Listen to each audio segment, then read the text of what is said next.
Real spy stories. Every Sunday a spy story. Let's find out who is the spy. By Jonathan Guilherme. He is on the left here. My father was officer of the General Staff of the Soviet Army. He was inspector of land forces. Soviet troops stationed in countries like Mongolia, Cuba, East European countries. This is the picture taken at the entrance of my Institute of Oriental Languages. Pay special attention to number of bottles on the table. One of my functions was to keep foreign guests permanently intoxicated. The moment they landed Moscow airport, he was the son of a high-ranking Soviet army officer. He was educated in the elite schools inside the Soviet Union and became an expert in Indian culture and Indian languages. It's a part of Moscow State University. While the most vivid memory of my childhood was Second World War, or to be more precise, at the end of the Second World War, when all of a sudden the United States, from a friendly nation which helped us to defeat Nazism, turned overnight into a deadly enemy. And it was very shocking because all newspapers were trying to present an image of belligerent, aggressive American imperialism. From the first page to the last page, it was a package of lies.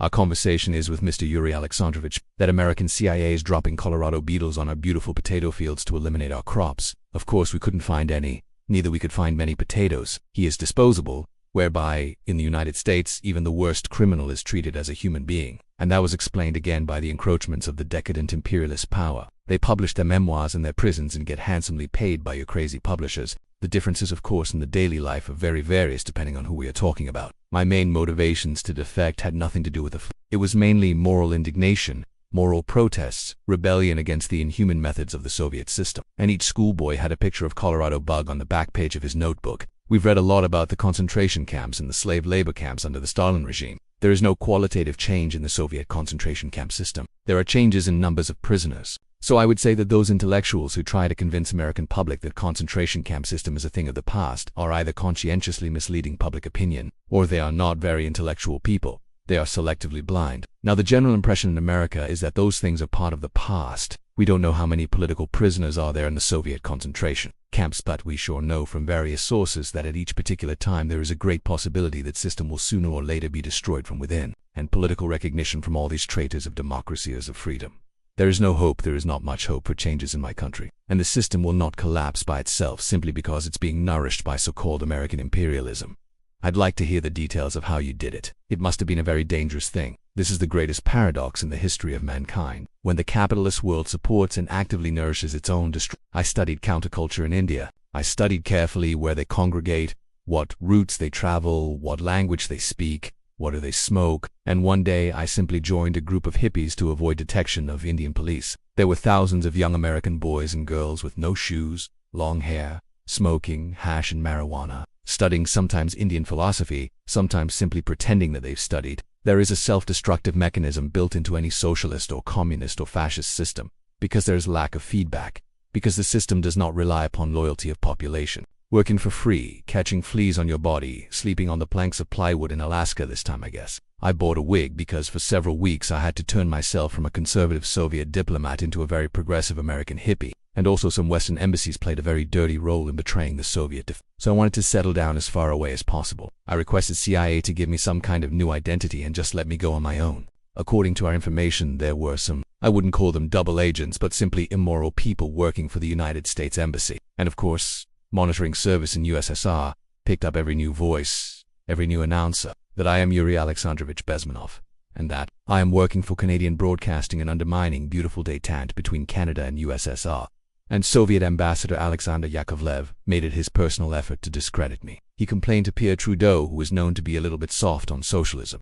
Unfortunately, I know about the psychology and the logic of activity of the KGB, and I never allowed myself to be intimidated. Once they spot that you are scared, they keep on developing that line. They would definitely stop all kind of political activity, which they failed to do in my case, because I was stubbornly working for the Canadian broadcasting. And in response to their intimidations, I said that, look, this is a free country, and I am as free as you are. They would make it a point to discover who he is. Well, had you been caught in the act of trying to get out, what would have happened to you? In about 5 years, KGB eventually discovered that I'm working for Canadian broadcasting. See, I made a very big mistake, or most likely I would end up in concentration camp. And I think this is a good time to take a look at the slides. Again, characteristically under statue of Comrade Stalin, extending his friendly hand to peoples of the world. In 1970, after about 6 months of debriefing in Athens by the CIA, and I presume FBI too, they let me go first to Germany, then to Canada. This is a picture of my native town Matish, about 20 miles north from Moscow. They listened to every suggestion that Soviet ambassador gave, and they started shameful investigation,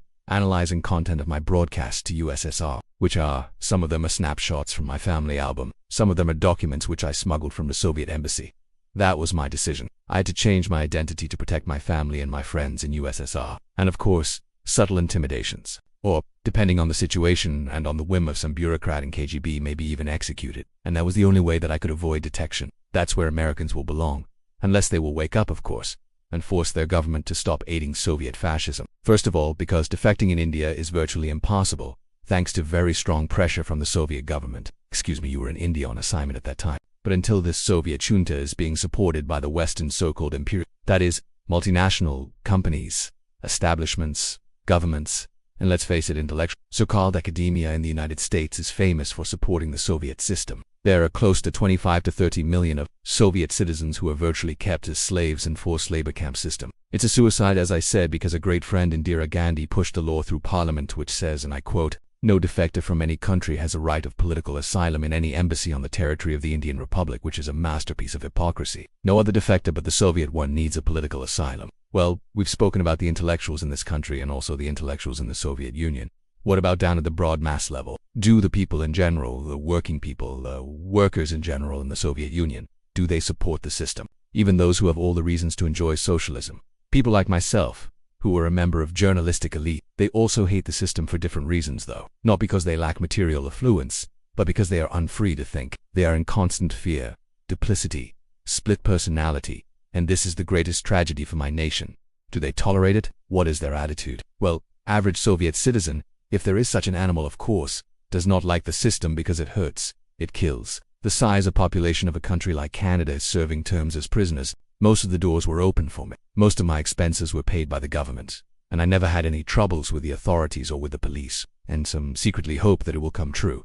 That's interesting, and that was the most disgusting thing that I witnessed as a young student. But I doubt very much there are many people who are conscientiously supporting the Soviet system, who was brought up in a very troublesome period in our history, from Stalin to Khrushchev, from total tyranny and oppression to some kind of liberalization. My ancestors used to live in caves and eat raw meat, when India was a highly civilized nation 6,000 years ago.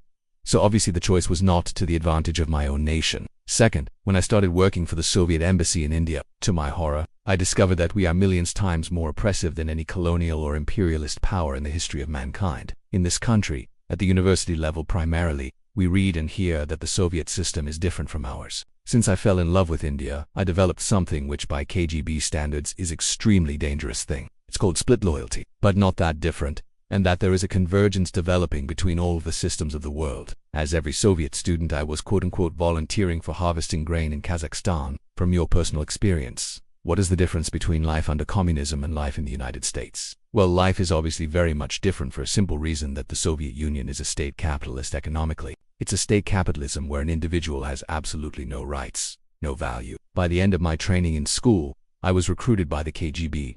He escaped to the West in 1970 after becoming totally disgusted with the Soviet system, and he did this at great risk to his life. He certainly is one of the world's outstanding experts on the subject of Soviet propaganda and disinformation and active measures. This picture was taken on that day, and you can see again how happy it feels to be recruited by the KGB.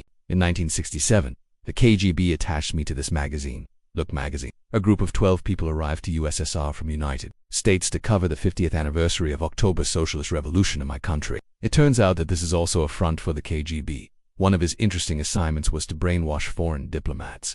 When they visited Moscow, Mr. Bazin, he had an outstanding career with Novosti, which was the, and still is, I should say, the press arm or the press agency of the Soviet Union. And he'll tell us a little bit about how they did this and how they planted information, which eventually wound up in the press of the free world. Mr. Bez, I'd like to begin by having you tell us a little bit about some of your childhood memories. Most of the things that we were taught is that the United States is aggressive power, which is just about to invade our beautiful free socialist country. And we were instructed to go into collective fields to search for those little Colorado bugs. The anti-American paranoia, hysteria, and the Soviet propaganda was of such a higher degree that many less skeptical people or less stubborn would really believe that the United States is just about to invade our beautiful motherland.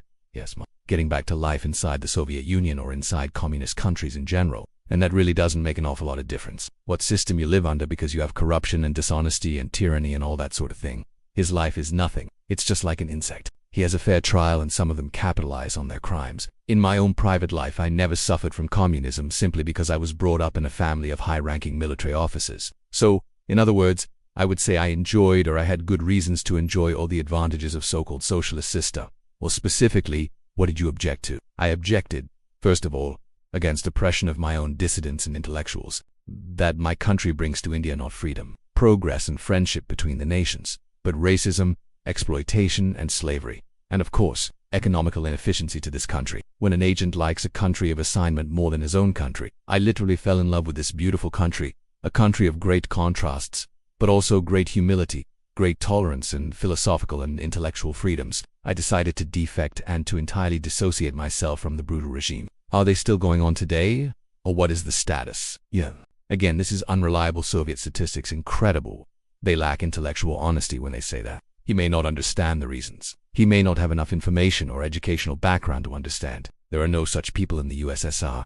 Well, what do you think of the chances of the people actually overcoming their system or replacing it? As long as the Soviet junta will keep on receiving credits, money, technology, grain deals, I think you're trying to tell us something. Oh yes, I'm trying to tell you that it has to be stopped unless you want to end up in Gulag system and enjoy all the advantages of socialist equality. Well, you told us a moment ago why you left the system. It was not so dangerous. It was crazy. Yes, I was working for the Soviet embassy in New Delhi as a press officer, and defecting for a Soviet diplomat is next to impossible. So knowing that perfectly well, I planned the craziest possible way to defect. And they greatly annoyed Indian police, and they were a laughingstock of Indians because obviously they were good-for-nothing students. I was dressed as a typical hippie with blue jeans, long chemise shirts, with all kinds of nice decorations like beads, long hairs. It was a very interesting experience, but it was necessary because from my own knowledge as a member of Soviet embassy staff, I knew that there were many cases when Soviet defectors were betrayed by Indian police, and confining people like this would be a suicide. So I had to be extremely careful. I could not trust anyone. And that was the reason for such a crazy way to defect. This is normal practice, quietly, of course, not publicly. But that would be the end of my defection, of course. Well, when did you finally make it to the United States? And also, I was a little bit paranoid, knowing that both Soviet KGB and probably some double agents within the American system may be after me. And I settled in Canada.